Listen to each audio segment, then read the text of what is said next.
ଆନ୍ଦୋଳନ କରିବାର ଅଧିକାର ସମସ୍ତଙ୍କର ଅଛି, ଆନ୍ଦୋଳନ କରନ୍ତୁ ସେମାନେ। ମୁଁ ଏ ଜାଗାରେ ପଚାରିବା ପାଇଁ ଚାହିଁଥିଲି, ଆମେ ଯେତେବେଳେ ଅଭିଯୋଗ କରିଥିଲୁ ବିରୋଧୀ ଦଳରେ ଥିଲୁ ଯେ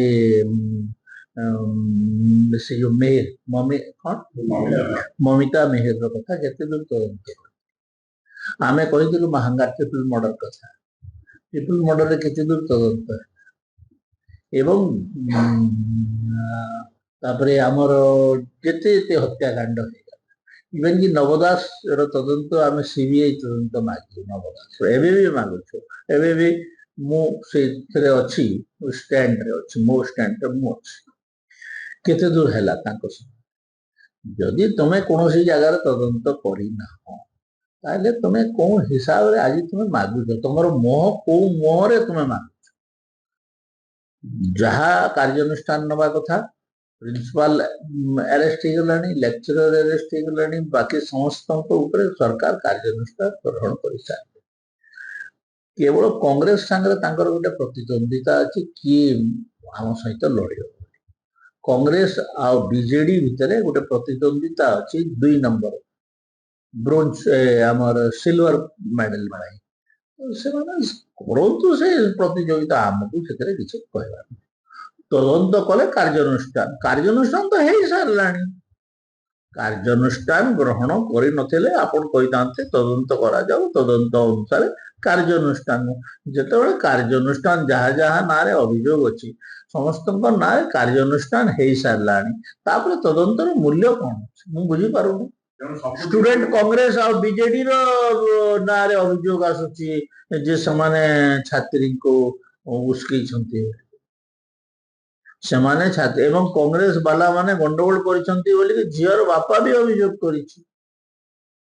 ତ ଏଇଟା କୋଉଟାକୁ ଧରିବା? ଝିଅର ବାପାର କଥାକୁ ଧରିବା କି କାହାର କଥାକୁ ଧରିବା? ଦେଖନ୍ତୁ, ଗୋଟେ ରାଜନୀତି ଗୋଟିଏ ଘଟଣାଟେ ଘଟି, ଗୋଟେ ସମସାମୟିକ ଗୋଟେ ଏଇଟା ଘଟଣା ନୁହେଁ, ଗୋଟେ ଦୁର୍ଘଟଣା। ଗୋଟିଏ ଦୁର୍ଘଟଣାଟେ ଘଟିଗଲେ ସେଥିରୁ ରାଜନୀତିକ ରୋଟି ସେକିବା ପାଇଁ ଉଭୟ କଂଗ୍ରେସ ଆଉ ବିଜେଡି ଚେଷ୍ଟା କରୁଛି।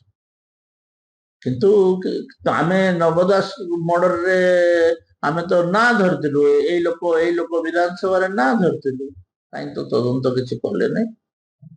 କଂଗ୍ରେସର ଇତିହାସ ଦେଖ, କେତେ ହତ୍ୟାକାଣ୍ଡରେ ସେମାନେ ସମ୍ପୃକ୍ତ, ଆମ ଲୋକ ସମ୍ପୃକ୍ତ ଏଇ ଜାଗାରେ। ଆମେ ତ ତৎକ୍ଷଣାତ୍ କାର୍ଯ୍ୟାନୁଷ୍ଠାନ ଗ୍ରହଣ କରୁଛୁ।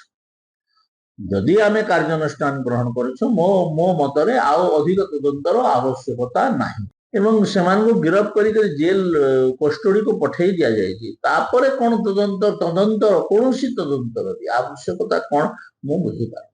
ଏବେ ପୋଲିସ ଚାର୍ଜସିଟ କରିବା କଥା, ଚାର୍ଜସିଟରେ କଣ ହେଇଛି ଦେଖିବା କଥା। ତ ଯୋଉ ଜାଗାରେ କାର୍ଯ୍ୟାନୁଷ୍ଠାନ ଗ୍ରହଣ କରାନଯାଇଥାଏ ସେ ଜାଗାରେ ଯଦି ପୋଲିସ କନଫ୍ୟୁଜ ଥାଏ, କ୍ରାଇମ ବ୍ରାଞ୍ଚ କନଫ୍ୟୁଜ ଥାଏ, ସେ ଜାଗାରେ ସିବିଆଇ ର ଇନକ୍ୱାରିର ଦାବି କରାଯାଏ। କାରଣ ଆମେ ନବ ଦାସ କେସରେ ସିବିଆଇ ର ତଦନ୍ତ ଦାବି କରିଥିଲୁ। କାରଣ ରାଜ୍ୟ ସରକାରର ବଡ ବଡ ଲୋକ, ଗୋଟେ ଆଇପିଏସ୍ ଅଫିସର, ଗୋଟେ ଆଇଏଏସ୍ ଅଫିସର, ଗୋଟେ 2-3 ଜଣ ବଡ ବଡ କ୍ଷମତା ଅଧିକାରୀ ନାଁରେ ଅଭିଯୋଗ ହେଇଥିଲା ଏବଂ ରାଜ୍ୟ ସରକାର ସେଇ ଲୋକମାନଙ୍କୁ, ରାଜ୍ୟ ସରକାରଙ୍କ ତଦନ୍ତ ସଂସ୍ଥା ସେଇ ଲୋକମାନଙ୍କୁ ପହଞ୍ଚି ପାରିବ ନାହିଁ ବୋଲିକି ଆମେ ସିବିଆଇ କରିଥିଲୁ। ଏବେ ତ କାର୍ଯ୍ୟାନୁଷ୍ଠାନ ହେଇସାରିଲାଣି। କାର୍ଯ୍ୟାନୁଷ୍ଠାନ ପରେ କୋଉ ଜାଗାରେ ତଦନ୍ତ ହୁଏ ଯଦି କିଏ କହିଦବ ତାହେଲେ ମୁଁ ମାନିବି। କାର୍ଯ୍ୟାନୁଷ୍ଠାନ ପରେ ତଦନ୍ତ ହୁଏ ନାହିଁ, ତଦନ୍ତ ପରେ କାର୍ଯ୍ୟାନୁଷ୍ଠାନ ହୁଏ, କାର୍ଯ୍ୟାନୁଷ୍ଠାନ ପରେ ଆଉ ତଦନ୍ତ ହୁଏ ନାହିଁ।